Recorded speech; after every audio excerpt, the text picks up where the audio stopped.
How do you expect culture to change as Bitcoin becomes more widely adopted? Fantastic question. How do I expect culture to change?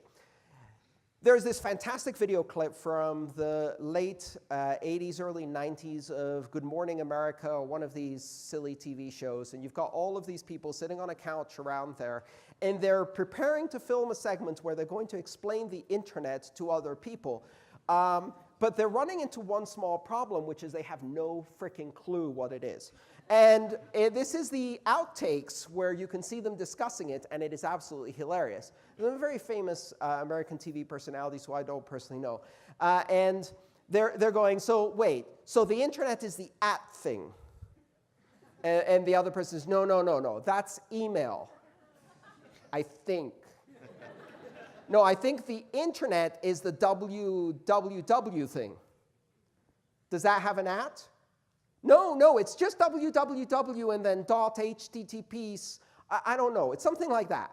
And so the culture is struggling. Okay, no, I just called an American morning TV show culture, dear.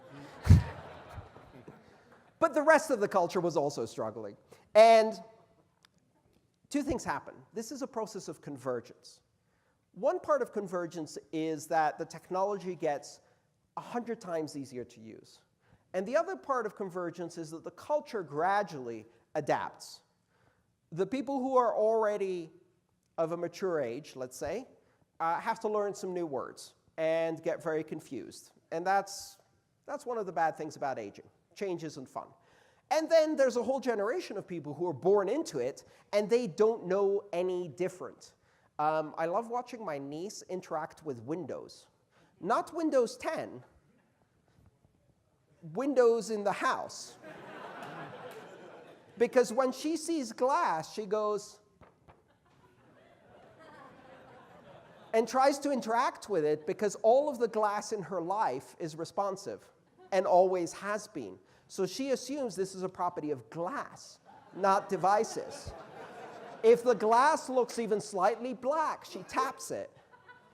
But this is really a keen insight into the culture because what's happening is she is now living in a world where glass always responded. And here's the interesting thing.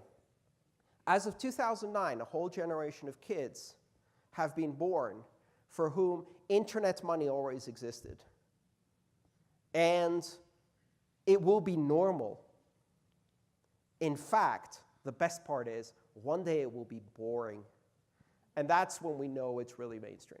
Hey, thank you so much for being here. Thank you. So I just want to say welcome to Colorado, and really, I hope that I can impress upon you how much we want you here as a community. Oh, thank you. Yeah, so I'm part of this growing movement here, I think. There's so many that I recognize. Specifically, we're here to shield Colorado, but also these technologies and these social movements that you're so much about. So I guess what I'm asking is, please make us a regular stop on your journeys. We'd love to have you back. Yes. And we believe, I think, in education, evangelism, and advocacy for all these things. And like you pointed out, we don't need it yet, but moving forward, we probably will. So what, in your opinion, is the best, most effective ways to promote, inform, and inspire adoption of these things here and then globally? So I think one of the most important things is not to try to sell this technology to people who don't need it, and to be humble about it. I know that we all have this excitement, right? I felt it myself, which is we've discovered this little secret, and most people don't know about it yet, and we want to tell everyone. And this happens to me regularly in my life, and nobody listens. And, well, okay, a few more people listening this time, but several previous times didn't go so well. In that enthusiasm, one of the things that happens is we risk coming across as being pushy, especially when we're excited about things like the price. Because then, and people are motivated by greed. Like anybody who tells you they're not motivated by greed is either an alien or lying, or not aware of their own motivations. But we are all motivated by greed. It's okay to recognize that when the value of these currencies rises and we've made an investment, it's nice. I mean, it feels good first of all, you feel personally vindicated. It's like, show these people who doubted me. They said it was a pyramid scheme, but now I'm making money. Well, guess what? Pyramid schemes make money. So if you think that's the answer, it's not a pyramid scheme. I'm making tons of money. That sounds exactly like every pyramid scheme. But at some point, many of us have this moment where we got in because we were excited or we heard about it, and maybe we got very excited about the price, but the price doesn't last, right? Eventually you get a downturn. Most people leave, and some people stay. And some people who stay read something and learn something and realize that there's more to this than just an investment. They realize that there's something else going on here, something that's meaningful and deep and important. And at that point, if you can convey that enthusiasm without being the crazy person at the party to the people who really are interested in hearing about it, and there's plenty of people who are and who need this, and if they don't, they don't. That's okay too.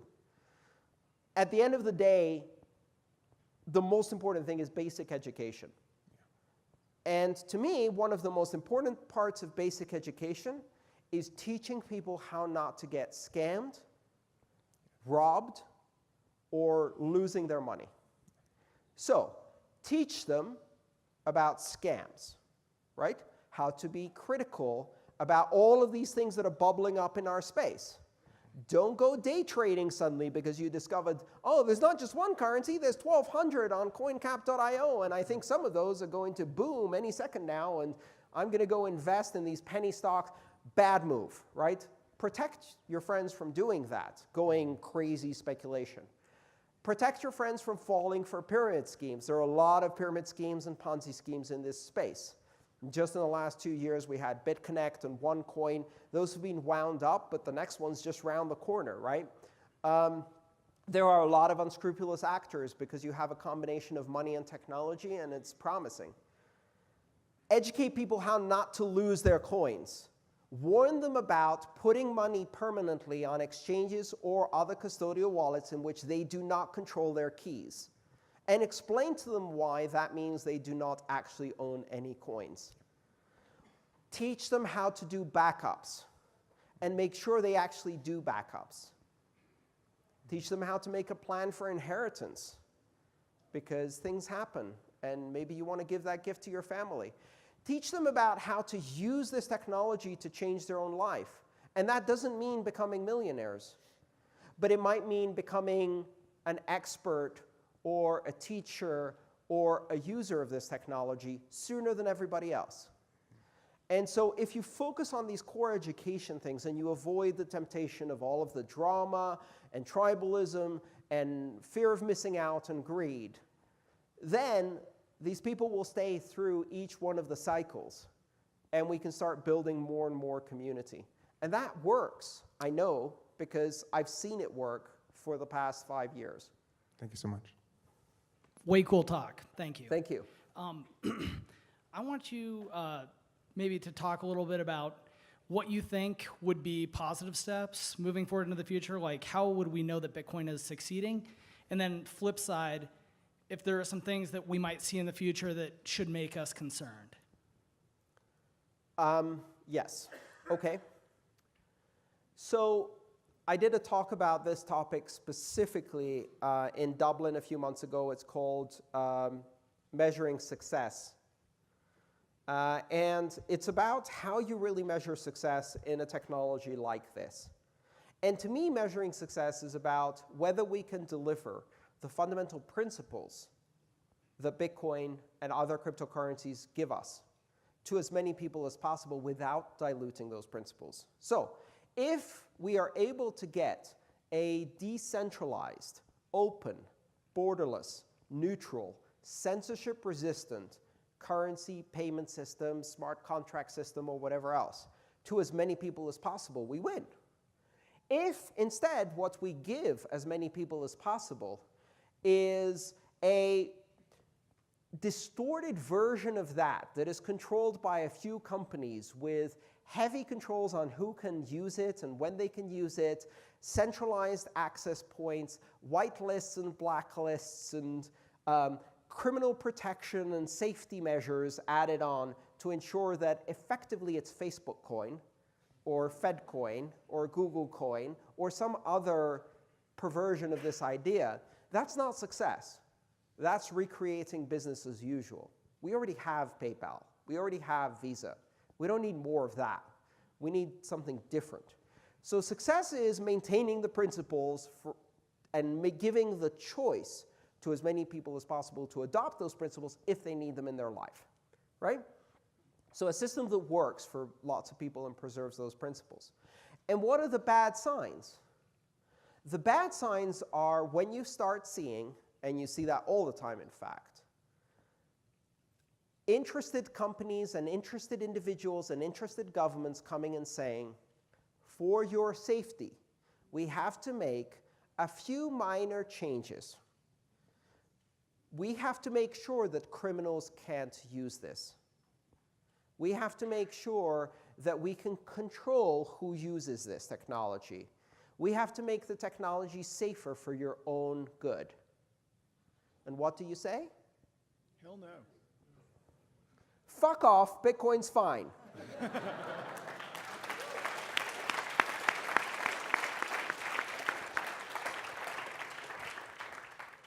But they will do that in every country in the world. And we already have safe money. And the only criminals who can use that are the ones who already have a banking license. And we want to go away from that. Trisha asks, where and what is the best way for me to help others to get started in Bitcoin? As a newbie myself, many people ask me questions about getting started in Bitcoin. I generally say, get on an exchange first, and once approved, then let's talk. Not sure if that is where to send them, and if so, where is the best next step to send them to?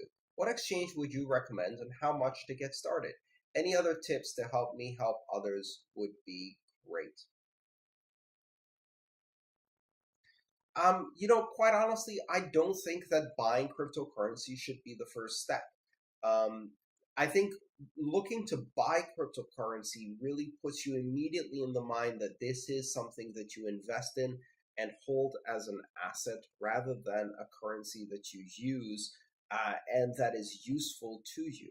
And in fact, if you do go and buy this cryptocurrency as an exchange, first of all, you're going to end up hitting all of the barriers of the traditional banking system. You're going to have to do wire transfers. You're going to have to do identity verification. It's going to take days to confirm. And then your account can be frozen and blocked, and you might have problems doing transfers because of the banking regulations. So your first experience in cryptocurrency shouldn't be a healthy dose of banking experience. That's not cryptocurrency. And exchanges are really not necessarily the best way to start experiencing cryptocurrency. So first of all, I don't think persuading people to use cryptocurrency who don't need cryptocurrency is necessarily a good idea. Again, that's an investment mentality, which is adoption for the sake of adoption. Whereas I think it's more important to try to understand why someone might need cryptocurrency in their life. So for example, if they're sending money to a relative in another country, there you have a great use case. And so if you meet someone who's sending money to another country and they're currently using Western Union is charging them $35 per transaction or some outrageous amount like that, and a healthy exchange rate spread, maybe they have a use for cryptocurrency. And so in that case, what you could tell them about is how to use a Bitcoin ATM, or how to use a service like Local Bitcoins to exchange currency to exchange fiat for cryptocurrency, and then how to set up a smartphone wallet. I think probably the best advice I give to people and get them into Bitcoin is I help them set up a smartphone wallet, preferably one that I have experience with and that I like using, and that's easy to use.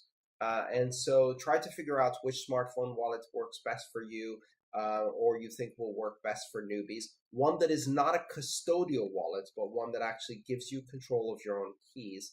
And I would help them set up a smartphone wallet. I also give a small donation of Bitcoin, just to get people started so they can experience a transaction and see how it works. And then from that point on, you could teach them how to find a Bitcoin ATM or get some Bitcoin by exchanging fiat through local Bitcoins or another peer-to-peer trade, or encourage them to meet other people who are into cryptocurrency who might be willing to sell them a small amount of cryptocurrency for cash. And then try to describe situations where you've used cryptocurrency and not just invested in it.